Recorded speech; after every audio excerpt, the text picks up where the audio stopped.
Hello' viewers, মোৰ YouTube চেনেললৈ আপোনালোকক স্বাগতম জনাইছোঁ। আশা কৰোঁ আপোনালোক সকলো ভালে আছে। আজি মই আকৌ বহুত দিনৰ মূৰত আপোনালোকৰ মাজলৈ আহিলোঁ। আজি মই আপোনালোকৰ লগত শ্বেয়াৰ কৰিব লৈছোঁ কঁঠালৰ এখন চব্জি।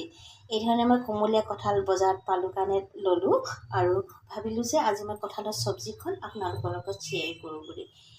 এতিয়া মই কঁঠালটো ভালকৈ ধুই ল'ম আৰু ধুই পিনে তাৰমানে কঁঠালৰ বাকলিখন এৰাম ডাঠকৈ আৰু তাৰ ভিতৰখিনি মই তাৰমানে পিচ পিচকৈ কাটি ল'ম। ইয়াৰ আগতে মই হাতত লগাই ল'ম মিঠাতেল লগাই ল'লে আপোনালোকৰ তাৰমানে এটা ভাল যে আপোনালোকৰ কঁঠালৰ যিটো আঠা সেইটো আপোনালোকৰ হাতত লাগি নধৰে। এইকাৰণে মই মিঠাতেল লগাই ল'ম আৰু এতিয়া মই কঁঠালটো কাটি পিনে মই পিচ পিচ কৰি ল'ম আৰু তাৰপিছত ইয়াৰ লগত মই আলু তাৰমানে খুব কম পৰিমাণৰ আলু দিম। তেতিয়াহ'লে আহকচোন মই কেনেকৈ কঁঠালৰ চব্জিখন বনাওঁ আজি আপোনালোকৰ লগত শ্বেয়াৰ কৰোঁ। কঁঠালখিনি কাটি ল'লোঁ, তাৰমানে সৰু সৰু পিচ কৰিছোঁ আৰু তাৰ ভিতৰত যিটো তাৰমানে কঁঠালৰ অলপ ডাঙৰ গুটি মই পাইছোঁ সেই গুটিটো কাটি পিনে উলিয়াই দিছোঁ আৰু লগতে মই আলু অলপ ডাঙৰ ডাঙৰ চাইজৰে কাটিলোঁ। মানে কঁঠালটো যি ধৰণে কাটিছোঁ সেই চাইজৰ মই আলু কাটি লৈছোঁ। এতিয়া মই এইখিনি ভালকৈ ধুম আৰু ধুই পিনে মই এইখিনি বইল কৰিম। খুব বেছি 10 মিনিট আপোনালোকে বইল কৰিব। বইল কৰি পিনে তাৰ পানীখিনি পেলাই দিম আৰু তাৰপাছত মই চব্জিৰ কাৰণে বাকী মছলা আপোনালোকক দেখুৱাইছোঁ।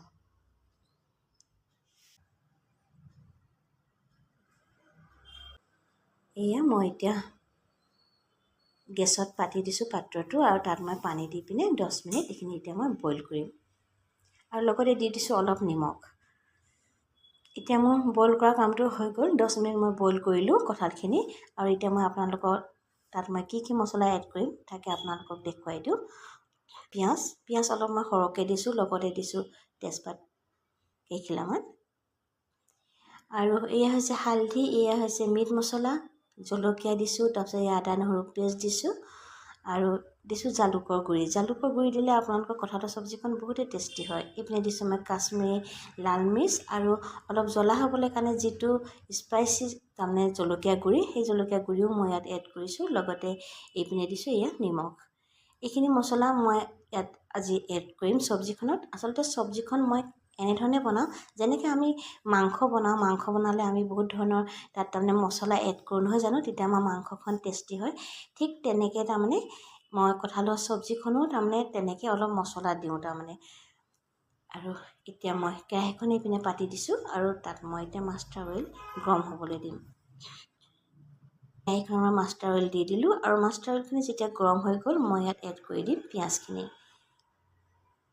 লগতে দি দিলোঁ তেজপাত দুখিলামান আৰু এইখিনি হৈছে মছলা মই আপোনালোকক আগতে দেখুৱালোঁ। এই মছলাখিনি মই এতিয়া ভালকৈ পানীত অলপ গুলি ল'ম বাতিত আৰু এই ধৰণে পানীত অলপ ভালকৈ মিক্স কৰি ল'লোঁ আৰু যেতিয়া পিঁয়াজখিনি কালাৰ আহিলে মই তাত এড কৰি দিলোঁ। এই ধৰণে মই এতিয়া মছলাখিনি অলপ দি কুক কৰিম, কাৰণ মছলাখিনি অলপ দি কুক কৰাটো তাৰমানে দৰকাৰী। কাৰণ মছলাৰ পৰা যেতিয়া এটা ধুনীয়া স্মেল আহিব আৰু মছলাখিনিয়ে যেতিয়া তেলখিনি বাহিৰ কৰি দিব তেতিয়া আমি জানিম যে আমাৰ মছলাখিনি কুক কৰা হৈ গ'ল। এয়া আপোনালোকে চাওক, কালাৰটো দেখোঁতে গম পোৱা গৈছে যে আমাৰ মছলাখিনি কুক কৰা হৈ গ'ল আৰু মছলাৰ পৰা এটা ধুনীয়া স্মেল আহিছে। এতিয়া মই ইয়াত দি দিম কঁঠাল আৰু আলুখিনি।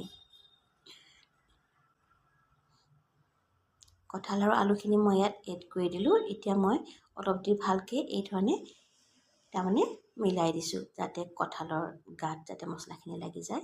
সকলোৰে প্ৰচেছবিলাক বেলেগ বেলেগ নহয় জানো। মই বনোৱা প্ৰচেছটো আজি মই আপোনালোকৰ লগত শ্বেয়াৰ কৰিছোঁ আৰু আপোনালোকে নিশ্চয় ভিডিঅ'টো শেষলৈকে চাব। বৰ বেছি দীঘল ভিডিঅ' নহয়। এতিয়া মই ইয়াত পানী এড নকৰোঁ। অলপ দেৰি মই এই ধৰণে লৰাই থাকিম যাতে তলত কেৰাহীত যাতে লাগি নাযায়। সেইকাৰণে মই এই ধৰণে অলপ দেৰি লৰাই থাকিম আৰু গেছৰ ষ্টিমটো একেবাৰে ল' কৰিও দিয়া নাই, একেবাৰে হাই কৰিও দিয়া নাই, মিডিয়ামত ৰাখিছোঁ।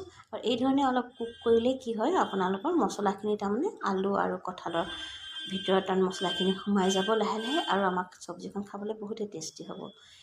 এতিয়া এই ধৰণে মই অলপ দি কুক কৰাৰ পাছত মই ঢাকনখন মাৰি দিম আৰু ঢাকনখন মাৰি দিয়াৰ পাছত মই অলপ দি এই ধৰণে কুক কৰিম। তাৰপাছতহে মই ইয়াত পানীটো এড কৰিম। আৰু আপোনালোকে এই ধৰণে এবাৰ চব্জিখন ট্ৰাই কৰি চাবচোন ঘৰত। এতিয়া কঁঠালৰ ছিজন হয়।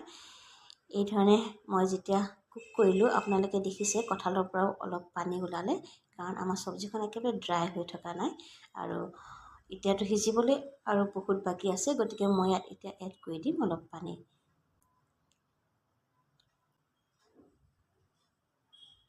এতিয়া আপোনালোকে দেখিছে নিশ্চয় তেল তাৰমানে চব্জিখনৰ পৰা তেলটো অলপ বাহিৰ হৈ গৈছে আৰু এতিয়ালৈকে মই পানী দিয়া নাছিলোঁ, এইমাত্ৰ মই পানী ইয়াত এড কৰিছোঁ। আৰু এই ধৰণে অলপ পানী দি পিনে মই এতিয়া কেৰাহীখনত তাৰমানে অলপ দেৰি সিজিবলৈ দিম, ঢাকনখন মাৰি দিম আৰু অলপ দেৰি সিজিবলৈ দিম। আৰু অলপ দেৰি সিজাৰ পাছতে আমাৰ কঁঠালৰ চব্জিখন ৰেডি হৈ যাব।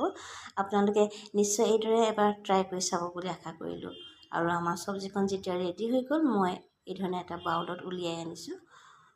চাওকচোন, দেখিবলৈ বহুতেই টেষ্টি হ'ব যেন লাগিছে, কাৰণ মই টেষ্ট কৰা নাই এতিয়ালৈকে।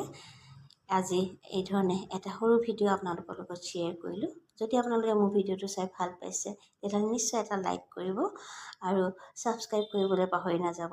আপোনালোকে ছাবস্ক্ৰাইব কৰিলে মোৰ নতুন ভিডিঅ' আপোনালোকৰ মোবাইলত ন'টিফিকেশ্যনটো সোনকালে পাব। সেইকাৰণে আশা কৰোঁ আপোনালোকে নিশ্চয় মোৰ চেনেলটো ছাবস্ক্ৰাইব কৰিব, ওচৰত থকা বেল আইকনটো টাচ কৰিব। আজি মই আপোনালোকৰ মাজৰ পৰা বিদায় লৈছোঁ। আকৌ এটা নতুন ভিডিঅ' নতুন ব্লগ লৈ মই আপোনালোকৰ মাজলৈ আহিম। নমস্কাৰ।